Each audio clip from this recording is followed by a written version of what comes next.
Hello दोस्तों, आज आप लोगों के बीच बायोलॉजी से सर्कुलेटरी सिस्टम के बारे में लेकर आए। सर्कुलेटरी सिस्टम में हम हार्ट के बारे में पढ़ेंगे।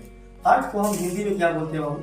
इसे हृदय के नाम से जाना जाता है। इस हृदय का आकार बंद मुट्ठी के समान होता है। आप लोग जो बदनाम किए हैं दिल, जो ऐसा दिल है, ऐसा दिल हालांकि नहीं होता है। हार्ट की संरचना कुछ अलग रहता है और जो है इसकी संरचना बाबू तिकोनी होती है। तिकोनी इसकी संरचना देख सकते हैं। ये जो स्थित होता है वक्ष गुहा यानी थोरेसिक कैविटी, यानी हमारे पेट के ऊपर, उदर गुहा से ऊपर पाया जाता है। वक्ष गुहा में स्थित होता है। यह दोनों फेफड़े के बीच में स्थित होता है। यह हल्का मुट्ठी के समान, बंद मुट्ठी के समान हल्का बाएं की तरफ झुका रहता है। और ये जो है बाबू, यह बहुत कोमल भाग होता है और मांसल भाग होता है। कोमल भाग होते थे, इसको सुरक्षा प्रदान करने के लिए इस पर दोहरी झिल्ली पाई जाती है। कैसा बाबू? दोहरी झिल्ली। इस दोहरी झिल्ली को पेरिकार्डियल मेम्ब्रेन के नाम से जाना जाता है। इस दोहरी झिल्ली के बीच में द्रव पदार्थ भरा रहता है। इस द्रव पदार्थ को पेरिकार्डियल फ्लूइड के नाम से जाना जाता है। इस द्रव पदार्थ हल्का गाढ़ा होता है और रंगहीन होता है। कैसा होता है? रंगहीन।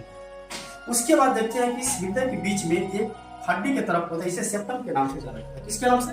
सेप्टम के नाम से जाना जाता है। उसके बाद देखते हैं बाबू कि हृदय को दो भाग में बांटा जाता है। ऊपर वाला भाग को ऑरिकल यानी आलिंद और नीचे वाला भाग को वेंट्रिकल यानी नीले के नाम से जाना जाता है। फिर उसके बाद ऑलिंद को बाबू दो भाग में बांटा जाता है, एक लेफ्ट और एक राइट, यानी लेफ्ट ऑरिकल और राइट ऑरिकल के नाम से जाना जाता है। उसके बाद वेंट्रिकल को भी फिर दो भाग में बांटा जाता है, लेफ्ट ओरिकल और राइट ओरिकल के नाम से जाना जाता है। उसके बाद यहाँ पर बाबू दाया आलिंद और दाया नीले के बीच में एक ट्राइकस्पिड वाल्व पाया जाता है। ट्राइकस्पिड वाल्व का मुख्य रूप से काम है, यहाँ से जो रक्त आता है, ऊपर से रक्त जो नीचे आता है, ऊपर से नीचे रक्त को आने देता है, लेकिन नीचे से ऊपर रक्त को जाने नहीं देता है। उसके बाद ये इसी प्रकार से यहाँ पर भी बाया आलिंद और बाया नीले पाया जाता है, यानी ऊपर से बाया आलिंद से रक्त को नीचे आने देता है, नीले में आने देता है, लेकिन नीले से रक्त को ऊपर जाने नहीं देता। यहाँ पर बाबू दाया आलिंद में बाबू अग्र महाशिरा पाया जाता है। अग्र महाशिरा पाया जाता है। यहाँ से शरीर से सभी प्रकार का शुद्ध रक्त को इसी शिरा में आता है और यहाँ से अशुद्ध रक्त को जो कि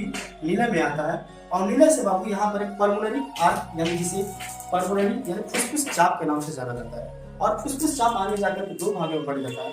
इसका नाम है पल्मोनरी आर्टरी यानी फुसफुस धमनी के नाम से जाना जाता है। और फुसफुस धमनी में अशुद्ध रक्त जो कि फेफड़े में जाता है शुद्ध होने के लिए, यानी शुद्ध और रक्त मतलब ऑक्सीजन की मात्रा उसमें ज्यादा। उसके बाद यहाँ से बाबू